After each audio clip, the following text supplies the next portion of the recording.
This is Where We Live from Connecticut Public Radio. I'm Catherine Shen.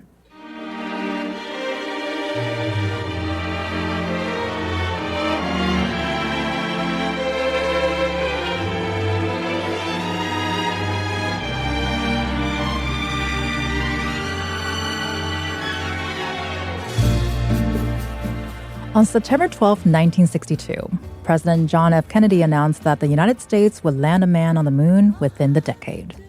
We choose to go to the moon. We choose to go to the moon.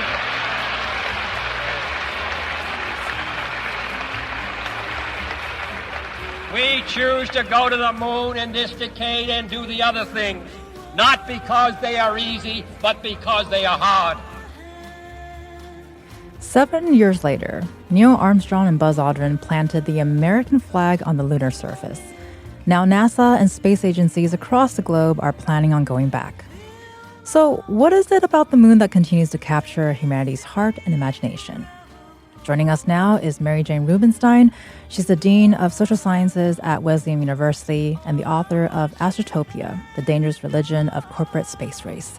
Mary Jane, thanks for joining us this morning. Thank you so much for having me, Catherine. So I'm going to start off with a huge question here is, tell us about the moon and why does it capture our imagination so much? Well, I think that the moon is our constant companion. People often refer to the moon as a friend, as a relative, as somebody who's always there. We've all had that experience. My kids asked me in the car the other day, like, why does the moon always follow us wherever we go? Why won't it? Is it good that it follows us? Is it good? But until 1957, the moon was our only satellite. It was the only thing out there. It was the only thing that orbited the Earth. And so part of what was so shocking about that era that John F. Kennedy was just speaking out of was that it came out of 1957 when Russia launched an artificial satellite, actually two of them, Sputnik, into orbit. And now suddenly the moon had some kind of rival. So this was what sort of astonished people and sort of horrified some people and really transfixed other people. But I do think it's that kind of companionship. And we know that the moon regulates our tides. We know that the moon has stabilized the orbits of the Earth. I mean, the moon really is one of the major conditions of possibility of the Earth being what it is at all, right? And having the kind of existence that it has. Well, you just jogged memories of myself in my parents' car. It's always in the car, right? It's always in the car. I wonder if it's because the car's moving. Mm-hmm. And then so that's the moment when you realize, oh, the moon is following me. Yeah. Why is it like that? And then I think it says something, I don't know what it says, but it says something about humanity where I feel like as kids, a lot of us question like, oh, what's going on there? Mm-hmm. And so we'd love to hear more about your own curiosity with the moon. What is it about the moon that captivates you so? The fact that we're even having this conversation today. I think what captivates me about the moon is, well, I'm not sure that it's captivation. It's more like I'm troubled. I'm troubled, I think, by the increasing desire to mine the moon, to exploit the moon, to colonize the moon. Part of what I think has been so transfixing about the moon throughout centuries and across time periods and across cultures is that the moon seems to be some kind of otherworldly place. The ancient Greek philosophers thought that it was made of like a totally different substance. Ether was the name for it, because it's so luminescent. It must be something else. It must not be. After Copernicus realizes in the 16th century that actually the celestial bodies are just made out of the same stuff as ours. Suddenly, at least in the Western imagination, the moon becomes like just another thing out there. And this is where I think we are. What has troubled me over the last decade or so as I've come to learn what some of our nations and corporations are up to in outer space is that increasingly it's harder and harder to think of the moon as something different, as something else, as something somehow outside the fray of human events. And now, we're turning our economic efforts toward it. So I guess it's a kind of captivation, but it's a kind of troubled captivation. Well, I wanted to go back just a little bit, and we will talk more about this idea of having a lunar economy, which kind of blows my mind a little bit, is take us back further, if it makes sense to you, where was there a time where the moon captured your imagination, or were you always troubled by this idea that we want to do something with it? I think probably like everybody, I've always loved gazing at the moon, just sort of tracking its phases and watching its changes. I mean, I think that's the kind of interplay of the steadiness of the moon, right? The constant.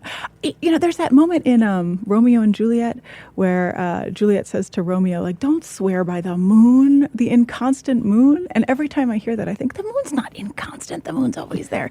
And yet the moon does always change, right? It's always undergoing these kinds of phases, which is, I think, part of the reason that in so many traditions, the moon is thought to be feminine in some kind of way, a mother, a grandmother, a sister. So it's that. I think that's what's always transfixed me, that it changes, but it's the same, right? That it goes through these cycles, but it's that sometimes it is red, and sometimes it is silver, and sometimes it is hazy, and sometimes it is clear.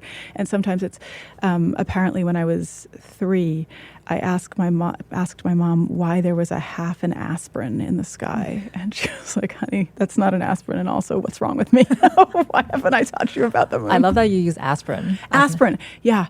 Yep. That's a new one. I know. Like a St. Joseph's aspirin in the middle of the sky. All right. I know. What was her answer? Well, I think she was sort of horrified, but she was like, oh, honey, that's not, that's very cute, but that's actually this thing called the moon. And I think she was a little troubled that she hadn't, Okay. So the trouble theme. Trouble is a really a through line. Well, and so, I mean, with that idea here, we're in present day, there's actually a lot going on in that space. And so can you tell us more about the Artemis mission and what's going on with the moon? Sure. Okay. So the Artemis mission is currently postponed, but we will probably get there. Artemis, as you may remember, is the twin sister of Apollo. So this mission is NASA's next step answer to the Apollo era in the late 60s and early 70s. And the idea of the Artemis mission is to return American astronauts, including, in their words, the first woman and the first person of color, to the moon to stay this time, to establish a permanent presence on the moon. And I think just a sort of a two-layer question here, because we did hear earlier opening the show, JFK's famous "We Choose to Go to the Moon" speech. Can you give us more context for that speech, and then sort of paint us a picture of why do we want to go back to the moon? What is there? What are some new things that we can learn from the moon? Okay, so the context of that speech, again, is we want to start with 1957 with the launch of Sputnik, with America now very concerned, the U.S. now very concerned that Russia has established this presence in outer space. Why is this a problem? Because from outer space, you can target anywhere you'd like. If you can just send a missile onto that satellite, now you've got the sort of ultimate military position. So this is a huge problem. NASA is established a year later. So now we've got a federal branch of the government dedicated to figuring out how to establish a presence for the U.S. in outer space. In 1962, John F. Kennedy, who initially wasn't all that interested in outer space, suddenly realized that militarily this was going to be pretty important, and announced this plan, as we heard in the clip, to get Americans to the moon by the end of the decade, by the end of the 1960s. And the way that he framed it was, if we don't get there first, and he said we have to be first, and there's this funny way that he'll say, we don't desire more rights in space than anybody else, but in order to ensure peace and security, we have to get there first. So we don't need to be, except we have to be there first, right? And the reason we need to be there first is to ensure global security and global peace. Because if the U.S. doesn't get there first, Russia is going to get there first. And if Russia gets there first, the whole earth becomes communist. So it's this funny logic by means of which the U.S. has to be first in order to serve all of humanity by saving it from communism. So that was the idea. And then again, as you mentioned, the two big moments then in the late 1960s are Apollo 8, when in 1968, Apollo 8 orbits the moon. And this is what produces that image, that famous image of the Earth rising over the surface of the moon, that's known as Earthrise, which is like the first widely circulated photo of the Earth from outer space. There was one before it, but that was the one that really got people's imaginations. And then Apollo 11, as you said, in 1969, when Buzz Aldrin and Neil Armstrong planted the flag on the moon. Okay, so I don't know, 10-ish years ago now, the announcement comes that the U.S. is heading back to the moon. Was it 10 years ago? It was Mike Pence delivers this address to the newly reconstituted National Space Council and says, make no mistake. And he gets very blustery and he starts citing Malcolm X and says, the U.S. is going to return to the moon by any means necessary. He says, which is a little shocking. So, it sounds like there's a framing change, because I'd love to get into, what's changed between going to the moon then and then going to the moon now? Rhetorically, what has changed is that there is no longer any language about going to the moon first for the sake of the whole world. Now it's just the U.S. has to get back to the moon so that the U.S. can get back to the moon to secure U.S. interests. Well, it sounds like, we use the phrase space race. So It's a competition, it's a race. So who's going to the moon now, and what are their motives? So a number of people are going to the moon now. The U.S. has this effort to head back to the moon to establish a permanent presence. And in the published materials, if you look at the Artemis website, for example, you get yourself into this funny circular logic where you learn that we need to establish a permanent presence on the moon so that we can do things like mine the moon and establish an economy. And we need to mine the moon and establish an economy so that we can establish a permanent presence on the moon. There's no outside to this logic. We want to get there so that we can get there. What seems to be the issue is that there are other nations that are vying to establish permanent presences on the moon. Most significantly, China landed on the moon first in 2013. Soon thereafter, established a presence on the so-called far side of the moon. India has now landed on the moon. All kinds of other nations have plans to get there. So the issue now seems to be that if the U.S. doesn't get there first, China is going to get there first, and China will get all of the water and helium-3, which are the big things that people want on the moon. So it seems like the competition really sort of amped up over the years. And of course, as we watch this happening, people are understandably worried about exploitation or destruction of celestial bodies. Are there protections that prevent that from happening? The short answer is no. There are planetary protection protocols to which NASA is beholden. It sort of holds itself. But there are a number of categories of planetary protection.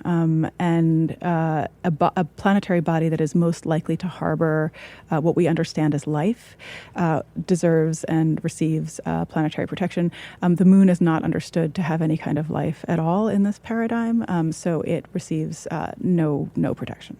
Well, and of course, this idea that the moon captures our imagination and we see it, we gaze at it, we think about what's on it. But the difference is, it's important to note that the moon landing, when you're actually going there, the idea was not necessarily as popular as one might think. And people have pointed out that the money used could be spent better helping people here on Earth. So as one example, here's some of Gil Scott-Heron's Whitey on the Moon. A rat done bit my sister Nell with Whitey on the moon. Her face and arms began to swell, and Whitey's on the moon. I can't pay no doctor bills, but Whitey's on the moon. 10 years from now, I'll be paying still while Whitey's on the moon. So can you talk more about the criticisms of the moon program, both then and now? Sure.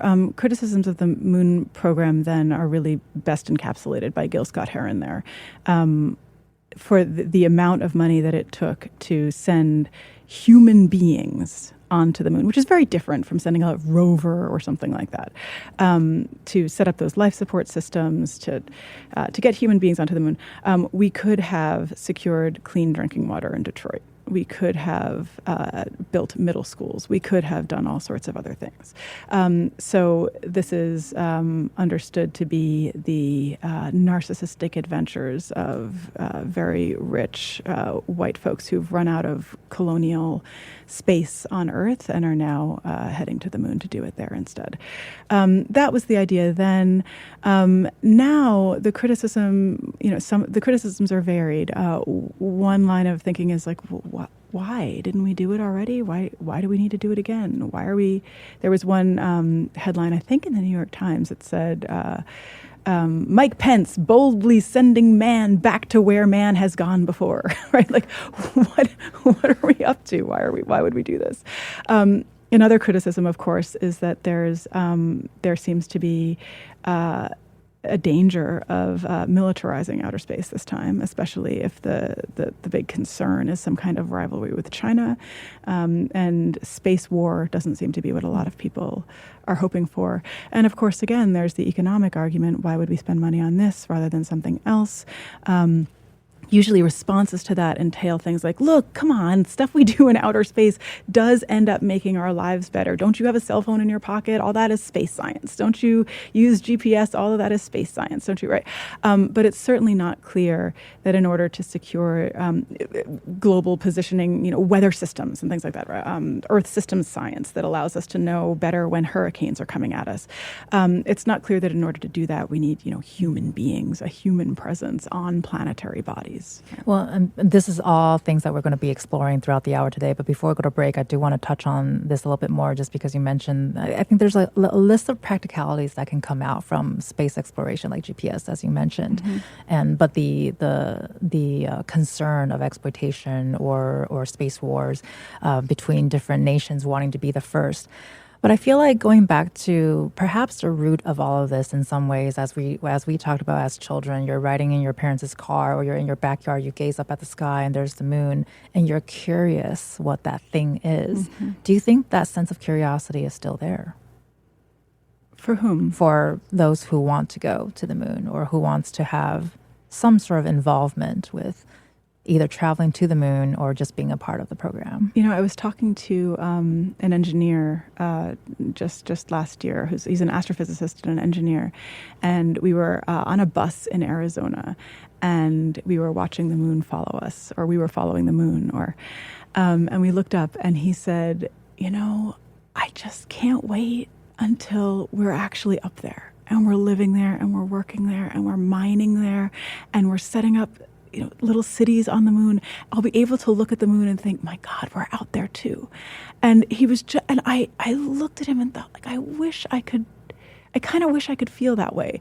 I feel like, oh God, please don't destroy another planetary body. But I think there are plenty of people who are involved in this effort to expand a human presence into outer space, who think of it as a beautiful and glorious endeavor, as the kind of highest flourishing of human accomplishment that we might actually be able to, get ourselves up there to stay. We're speaking with Mary Jane Rubenstein, who's the Dean of Social Sciences at Wesleyan University. She'll be with us for the hour. And up next, we'll take a deeper dive into moon legends. This is Where We Live. Stay with us.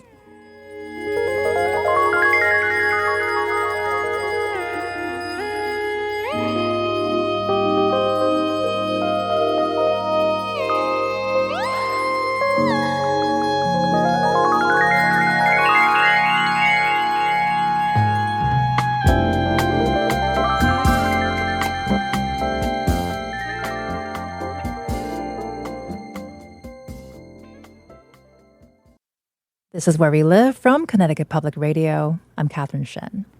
This hour, we're exploring the moon and her pull. Still with us is Mary Jane Rubenstein, who's a Dean of Social Sciences and Professor of Religion at Wesleyan University.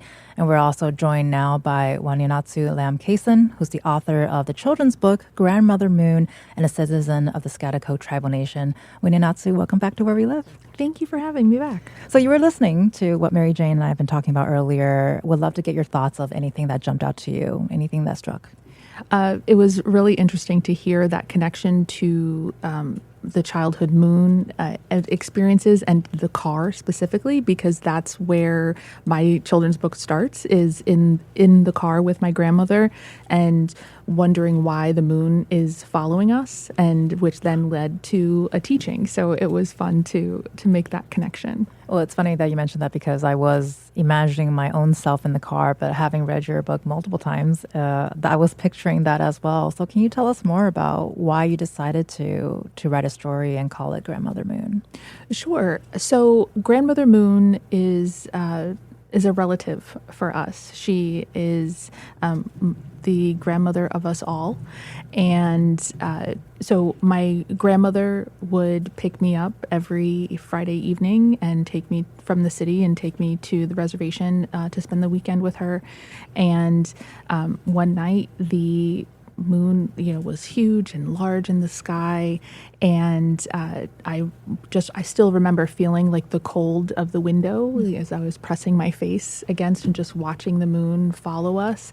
And I asked her, why is the moon following us? And she was like, oh, well, that's Grandmother Moon. She's always watching over you. She's always with you. And it just led to, it was an hour and a half ride from my house to hers.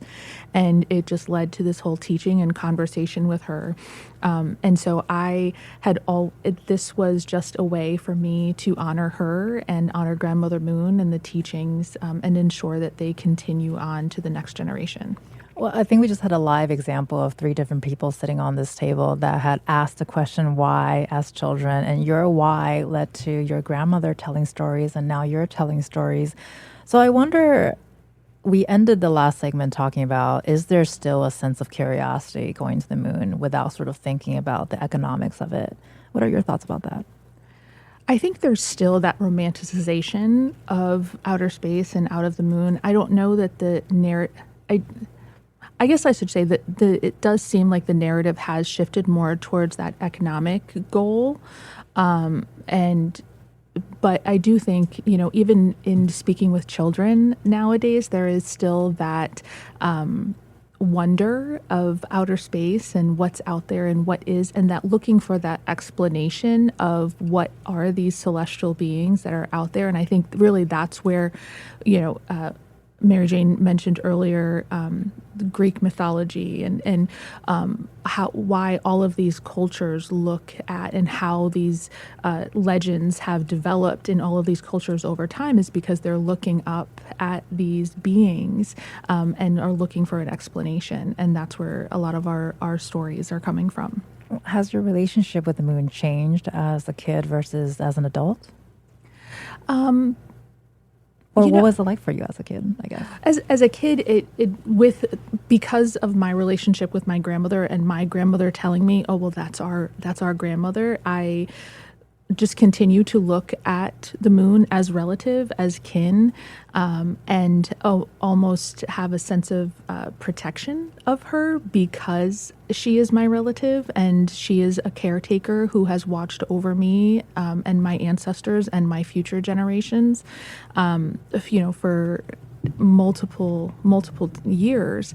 And so I think now that I'm a mother, now I think my relationship has shifted into more of a necessarily viewing her as a caretaker, but more viewing her as a relative that I need to have a reciprocal relationship with and protect. Well, Mary Jane, I'm curious to hear, especially based on what we were talking about earlier in terms of this idea of going to the moon. There's I think mixed feelings about it. It's exploration, but it could be exploitation. And this idea that we have the word economy next to the word moon, it kind of strikes me a little bit here. So it feels like the story from our perspective here, at least from the U.S.'s perspective, it sounds like it's not really one of kinship. The moon is not a relative. Tell us about planting a flag on the moon. I think many of us famously have seen that photo of our U.S. flag on the moon. What does that symbolize? Well, planting a flag on the moon symbolizes ownership. Of course, because the U.S. had bound itself a year earlier to the so-called Outer Space Treaty, the U.S. knew that it couldn't technically own the moon. This treaty dictates that no nation can own either part or all of a planetary body. So they knew, but what they were doing was the same thing that Christopher Columbus did when he arrived at the so-called New World in the Americas and planted flags and crosses and things. This is a gesture that we see throughout imperial traditions. They install a vertical thing in the ground. The vertical thing is supposed to connect, the underworld and the heavens, and it signifies power, and it signifies uprightness and everything else that vertical things signify. So it was a kind of gesture of ownership that the impossibility of ownership notwithstanding. I think that we have this a real paradigm clash here, because on the one hand, as we just mentioned, planetary protection protocols do not apply when it comes to the moon, because as far as the space industry understands it, the moon has no possibility of bearing any kind of life on the one hand. And then we have a paradigm that affirms the moon as a being and as kin, and as an agent and a protector on the other hand. These are very different ways of seeing the moon. And I think that the only way to think about establishing a new economy and exploiting the moon for all of the water and helium that it's worth is to operate within the paradigm that says that it's not alive, that it harbors no life, that there's nothing there to protect. Well, then, Wadianatsu, I think that's complete opposite of what you just shared too, where I think from your perspective, there's no ownership. Mm-hmm. I think, to Mary Jane's point, this sense of space exploration or conquering the moon is just an extension of settler colonialism. And if we carry that same mindset that led to the colonization of Earth into space, we then risk continuing or perpetuating those same harms that led to the erasure of indigenous knowledge systems and plant life and extinction of certain animals. But I mean, there may not be that same definition of life on the moon, but what are the harms that will be continued by that extension of settler colonialism into these celestial beings? And so then by indigenous knowledge systems and our epistemologies, that would then lead us to ask, what are our responsibilities to the celestial bodies, and what, and not just can we go? We already know the answer to that. Yeah, we can go, but should we go? And how it then pushes us to ask the question, how should we go? And how should we behave once we're there? And so I think if those same questions and led the ethics of settler colonialism originally, are the world, Earth as we know it, would be a very different place. Well, I want to pose a question to Mary Jane about how we behave in a second. But before we get there, I want to get back to this idea of colonial legacy. Of course, we witnessed it here on Earth throughout our history. Mm-hmm. Is there a way for us to separate that legacy when we're talking about actions in space? I don't know that there is. Idealistically, yes. But in this capitalistic world that we live in, I don't know how that would be achievable. It would take a very enormous shift in everyone's worldview, not just here in the United States, but all Earth's beings would have to shift their perspective and priorities. That's a really difficult question. Well, Mary Jane, I'd love to hear your reaction to that as well. But before we get there, I want to go back to this idea of how we behave on the moon, because I think we've established that the history of moon landings and our ideas of what to do on the moon is not quite as glamorous as what we imagine it to be. Let's start with this idea of diapers on the moon. Tell me about that. Yeah, there are diapers on the moon. The moon landing in 1969 left a number of things behind. The lunar lander, a plaque on the lunar lander that said, "We came in peace for all mankind." Not clear who they were announcing that to. And some trash, some vomit, some and the diapers that the astronauts needed to wear to deal with ordinary bodily functions. They didn't bring them back because it takes too much fuel to transport heavy things, and they were bringing some moon rocks back, so they kind of exchanged the weight. So that stuff is all still up there. I mean, it's still there. There's a Bible up there that somebody left in a rover, I think, and these. There's a footprint, as we know. These human relics, these human artifacts, are the only items that are protected under the Artemis Accords, which are the U.S.'s most recent articulations of how we ought to behave in outer space. So they do talk about preserving lunar heritage, but by lunar heritage, they mean the things that humans have done on the moon, not anything inherent to the moon itself. Well, then what are your thoughts about this idea of, can we separate that colonial legacy that we have seen here on Earth versus going to space? Okay. Yeah, really, really hard. I think the easiest way to make things a little better in this regard, still almost impossible to imagine, would be to repeal the forms of legislation that have opened the moon and other planetary bodies for business by declaring, without UN approval at all, by declaring that the resources in the moon can be extracted and bought and sold. So this is legislation that the U.S. passed in 2015. It's called the Commercial Space Launch Competitiveness Act. And the idea is that although the U.S. still affirms with the Outer Space Treaty that they can't own the moon or parts of the moon, they are saying, but we can own the stuff that the moon contains. So there is a weird distinction here between owning the land and owning the so-called resources in the land. So we can't own the land, but we can own the resources. And since we can own the resources, we can sell the resources, we can buy the resources, we can. That is broadly understood, that move in 2015, to have been the moment that really caused the commercial space industry to explode.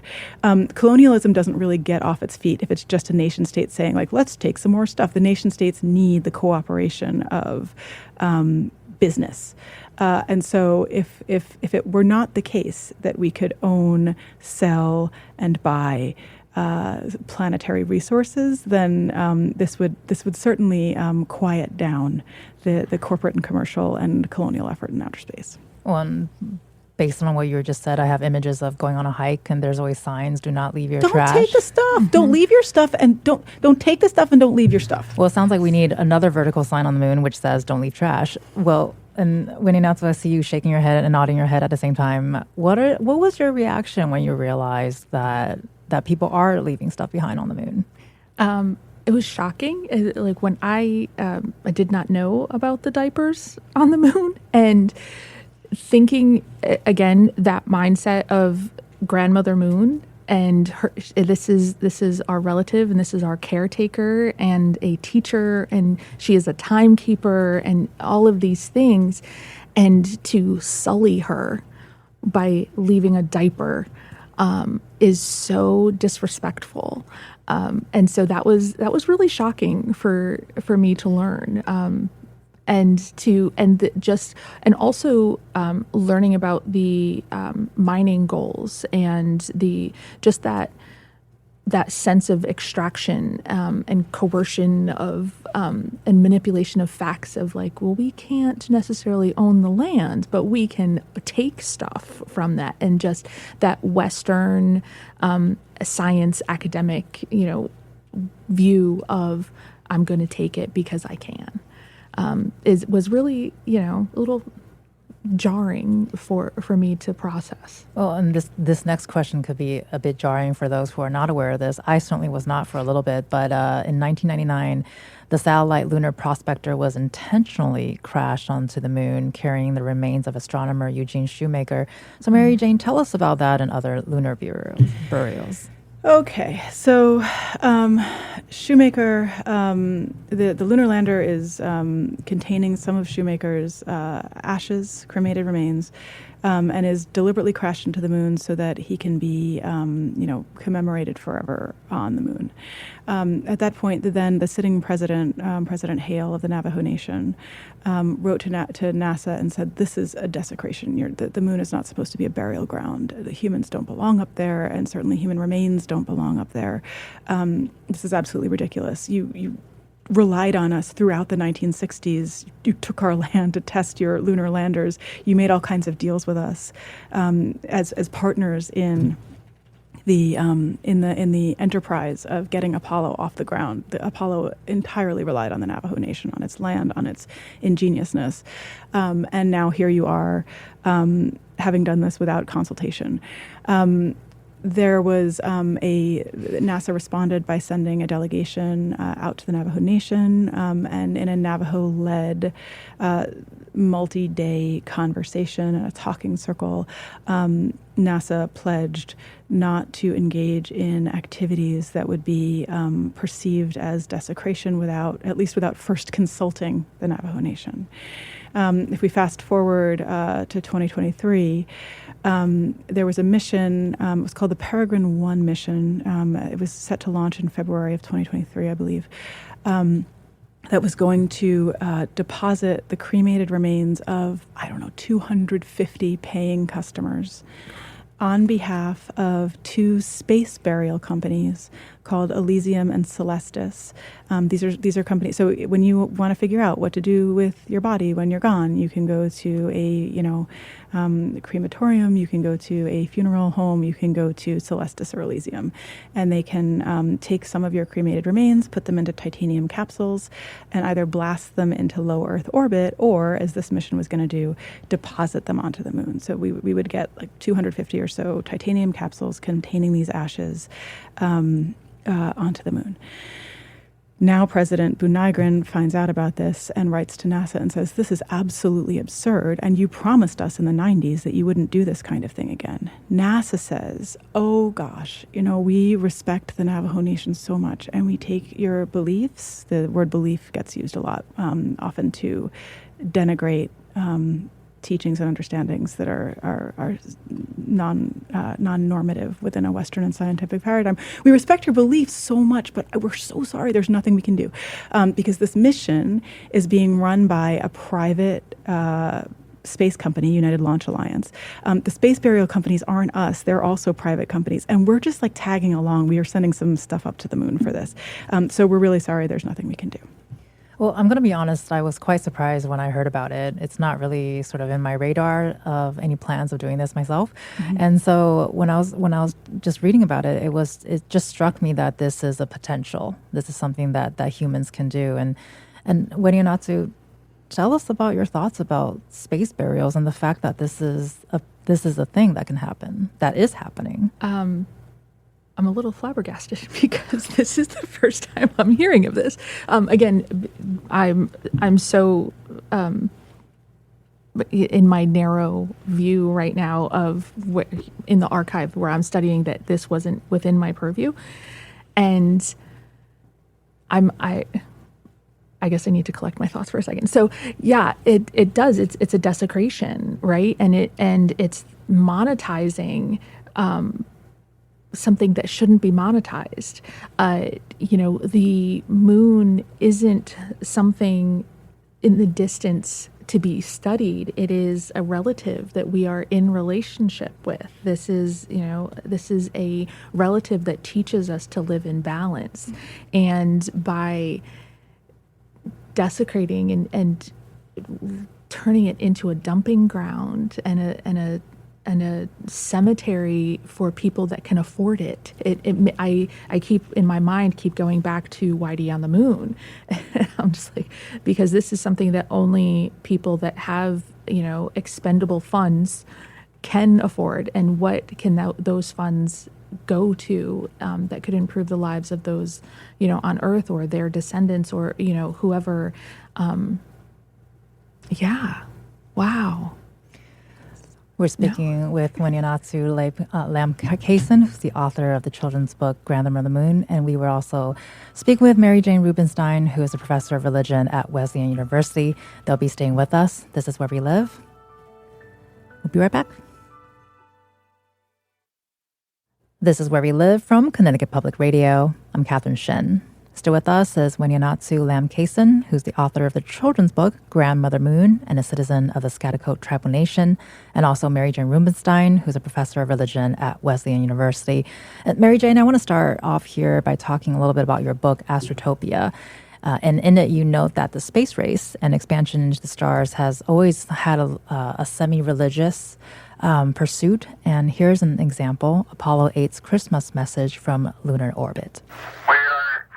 Now approaching lunar sunrise, and for all the people back on Earth, the crew of Apollo 8 has a message that we would like to send to you.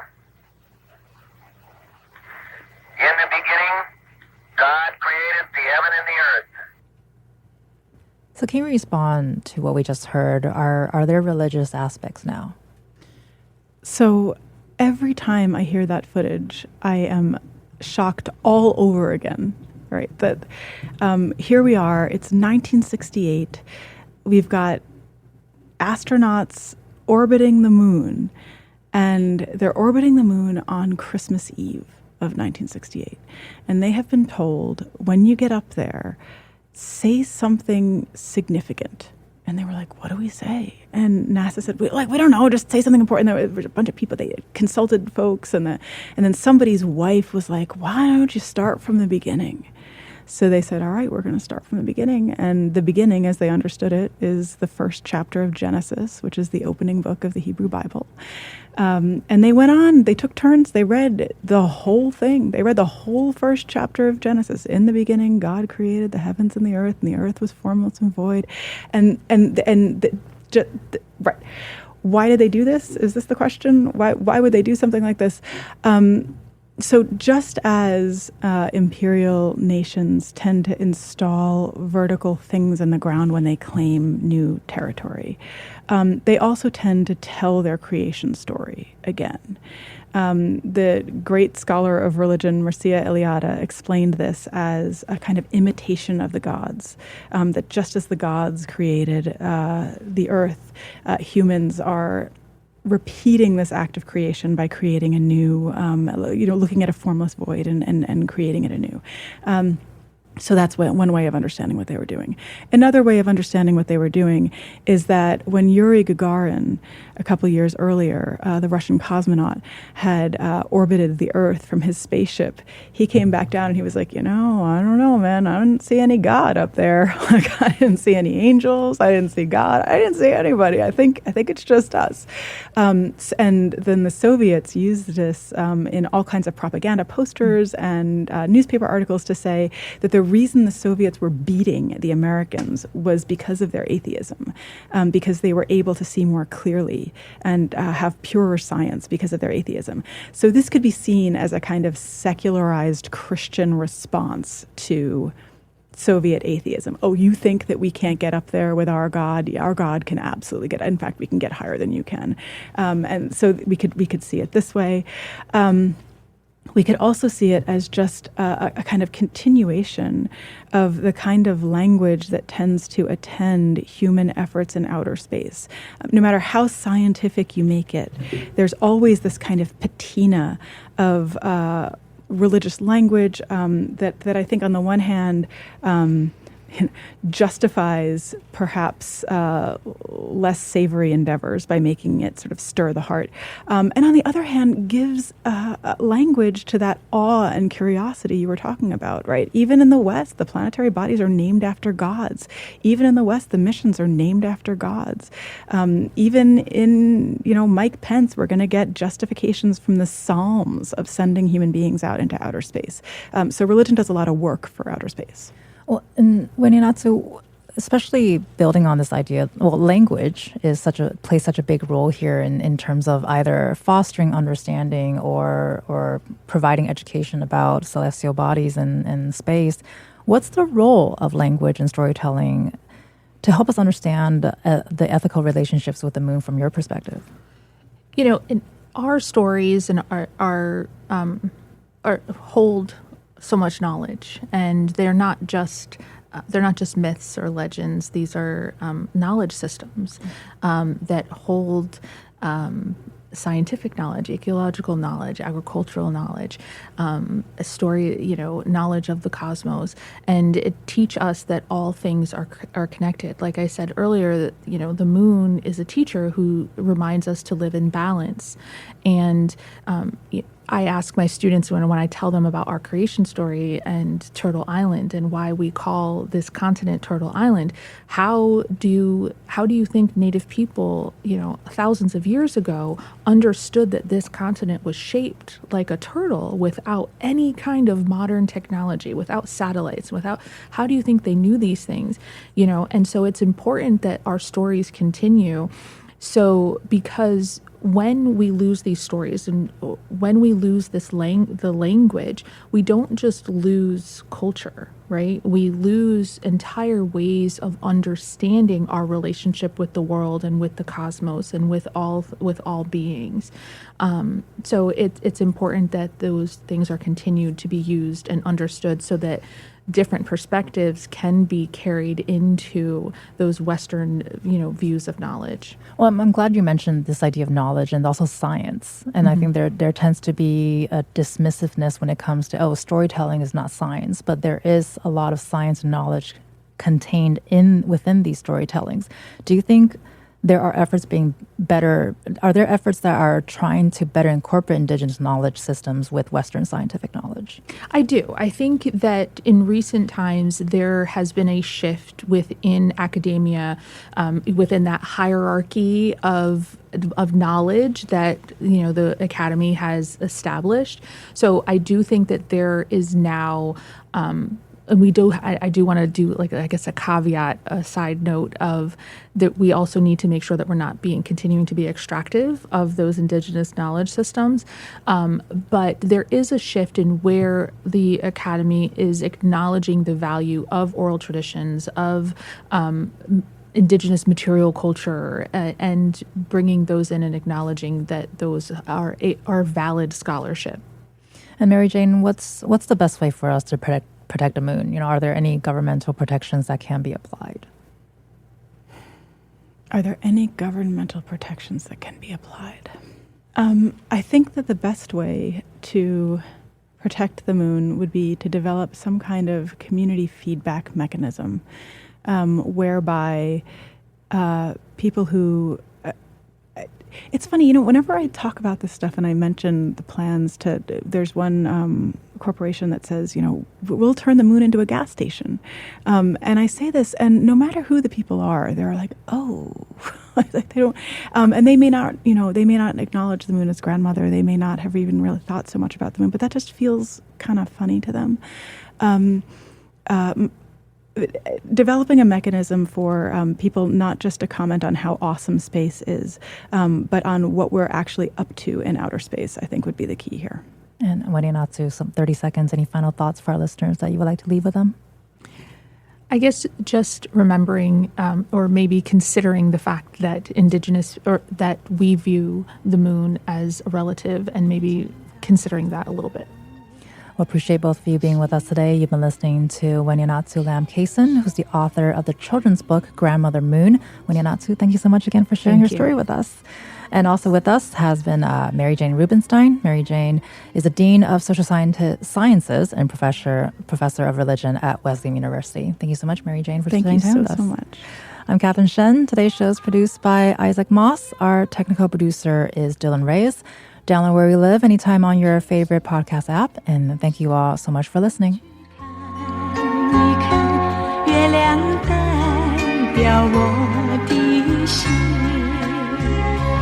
你去想一想，你去看一看，月亮代表我的心。